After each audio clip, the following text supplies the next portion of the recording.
Hey, what's up, everyone? Welcome back to GamingSafeSpace, the chill spot for all things gaming. Today, we're diving into a question that's been on my mind lately. What the heck happened to Army of Two? You know, that co-op shooter where you and your buddy could team up, customize some wild guns, and take on the world. It had its moment in the spotlight, but then, poof, it just vanished. So, grab a snack, get comfy, and let's unpack the rise and fall of this forgotten franchise.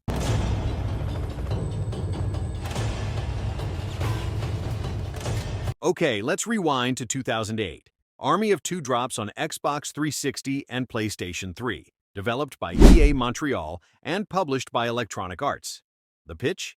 You're Tyson Rios and Elliot Salem, two ex-Army Rangers turned mercenaries working for a shady private military company called SSC. The whole game was built around co-op, everything from covering each other in firefights to pulling off slick moves like dual sniping or using a riot shield together. And let's not forget the customization. Pimping out your guns and masks was half the fun. It wasn't a perfect game. Critics gave it mixed reviews, like a 7 out of 10 vibe. The story was kinda generic, and the AI partner could be dumb as a bag of hammers if you played solo. But with a friend? Man, it was a blast. It sold decently too, enough to convince EA there was something here worth building on. For a lot of us, it was that perfect couch co-op game to mess around with after school or on a weekend. So, naturally, a sequel was on the way.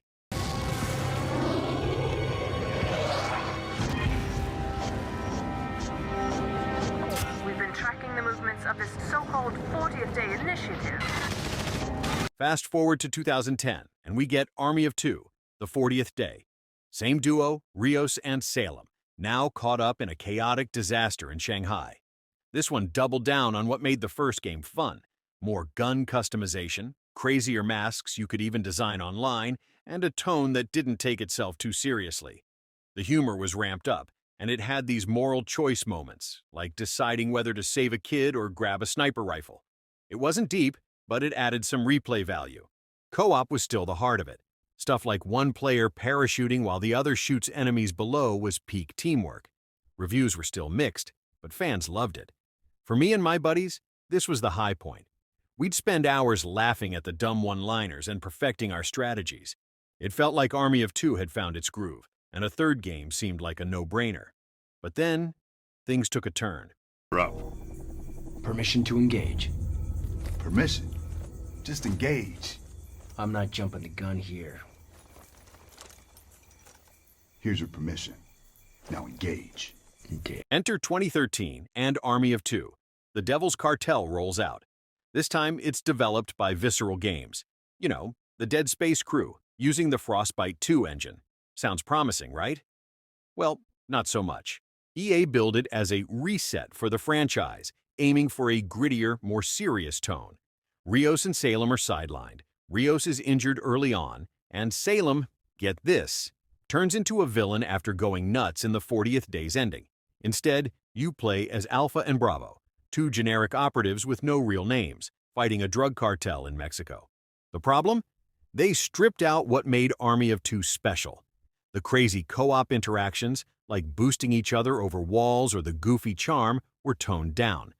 Customization was still there, but it felt less wild. The shift to realism didn't land, and the story was forgettable. Reviews were lukewarm at best, and sales? Oof. It only moved about 260,000 copies worldwide. Compare that to the millions EA's big hitters like Battlefield were pulling, and you can see why this was a red flag. Fans weren't happy either. Check Reddit or old forums, and you'll see people calling it the evil sibling that killed the vibe. So, why did Army of Two fade away? A few reasons. First, the Devil's Cartel bombed hard. Poor sales and bad buzz meant EA had no incentive to keep going. Second, the gaming landscape was shifting by 2013. Couch co-op was losing ground to online multiplayer giants like Call of Duty and Destiny. A game built on local teamwork just didn't fit the trend, and honestly, EA probably didn't see it as a blockbuster franchise worth reviving when they had FIFA and Battlefield raking in cash. As of today, March 13th, 2025, there's been no word on a reboot. The last game was 12 years ago, and the servers for the originals are long shut down. There was talk of a movie back in 2008 with Universal Pictures, but that's stuck in development limbo. Could it come back? Maybe.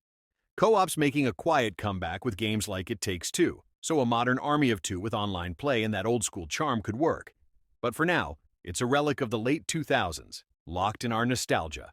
And that's the story of Army of Two, a franchise that gave us some awesome co-op memories but couldn't keep up with the times.